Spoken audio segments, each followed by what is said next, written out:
time. We are here today fighting to... Oh, they muted him. Wow. Look at that. They muted the guy.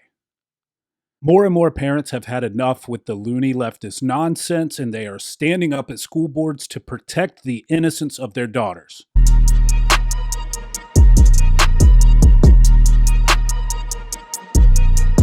Good evening, parents and school board.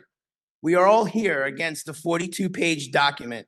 Policy 0100's amendment is absurd and demonstrates negligence by a school board who passed this without reviewing the legal implications this would have. I am here tonight to demand a revote. Either vote or resign. Stop hiding behind the excuse that this is mandated by New York State. You all have the power to repeal the document and stand for the will of the people. But unfortunately, I feel no matter what we say, it will fall on deaf ears. So for those who don't know, just real quick, this is the Clarkstown Central School District in New York. And what he's referring to is something that was passed that essentially allows any biological male who identifies as a girl to use the girls' bathroom. Girls don't want anyone who is a male, regardless of who they identify as, being in the bathroom with them. A girl goes through biological changes, and the girls' restroom and locker rooms have been a refuge of safety for them for years. We encourage strength and equality for our daughters, but once again, their rights are violated from someone born with a penis. It starts with the bathrooms, then it rears its ugly heads into the girls' sports, and then these males are taking our daughters' scholarships. That's right. This district was always the shining example of great educational standards. People are envious of our district. People move here for that sole purpose. We as past students all went off to college or joined the military.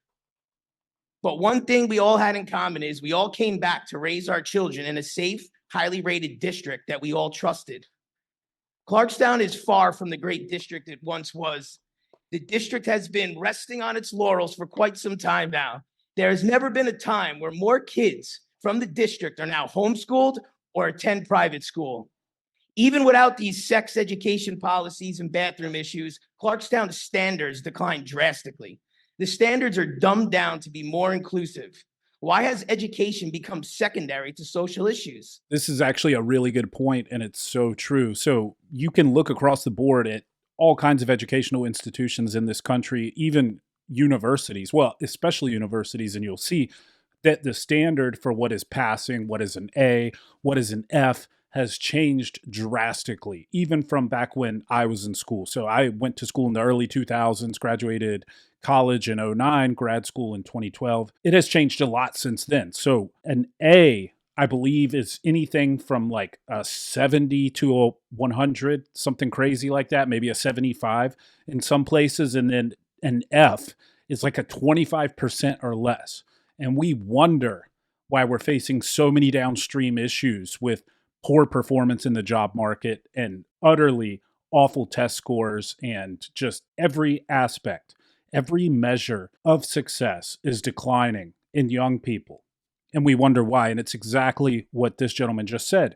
We have placed social issues over merit, and you will lose every time if you do that. Why are students here pleading with the board instead of being home studying for SATs? The district is a shell of itself from the days when values, morals, and most importantly, education was put first. These are the values we are fighting for. The same values that were handed down and instilled in us by a great man who served this district for over 40 years. A man I had the honor to call my principal here at South. That man is the late, great Gerald Bierker. This man taught his students to put education first, be respectful, proud, accountable, and to hold our heads up high, to always stand up for what we believe in, be proud to be a Viking.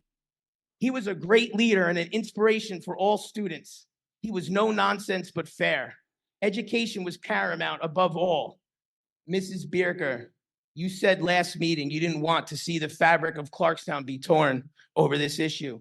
I am sorry, but this is torn. It's time. We are here today fighting to... Oh, they muted him. Wow. Look at that. They muted the guy.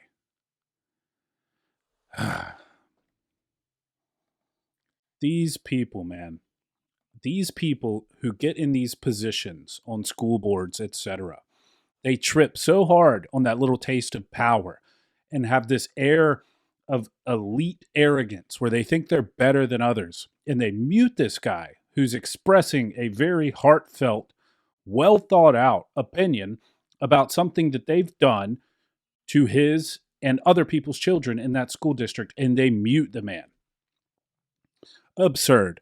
However, I do have to say, I love to see parents like this standing up and speaking out on these issues. Really, it comes down to, when it's the bathroom issue, it comes down to, do you want to affirm the delusional fantasy of one person? It's, do you want to affirm that fantasy while alienating everyone else? That's what they're doing here. There have been a number of female students from this school district who have stood up and talked about how they don't feel safe, they don't feel comfortable when biological males are using the bathroom. I'm a 10th grade Clarkstown South student athlete, and this is not an I hate you speech. Private spaces are one of the most important things in a growing boy or girl's life. Private spaces we as children go to recognize the change within us and our bodies, a spot to be vulnerable. Such spots of vulnerability and privacy should be treated with a sense of understanding and care. What is privacy when just anyone can come in? There was a 6th grader who spoke at one of these meetings in the school district who said, I don't want to see a male penis yet. I'm only in 6th grade. This is unfair. You're robbing my innocence. I'm not ready for that. You're putting young girls at risk, point blank. And if school board members can sit there and hear the cries of parents and students alike who are opposed to this and still pass ridiculous legislation, they should be fired. They should resign. You serve at the will of the people. You're a public servant. So kudos to this dad for standing up and speaking out, and kudos to the other people who spoke up at this board meeting. No matter where you're located, get involved, go speak at school board meetings, have your voice heard. Now is more important than ever that you do so. I appreciate you. Thanks for watching. Please consider subscribing to the channel. Give this video a like. Maybe share it with a friend. Regardless, thanks for lasting this long. And until next time, bye.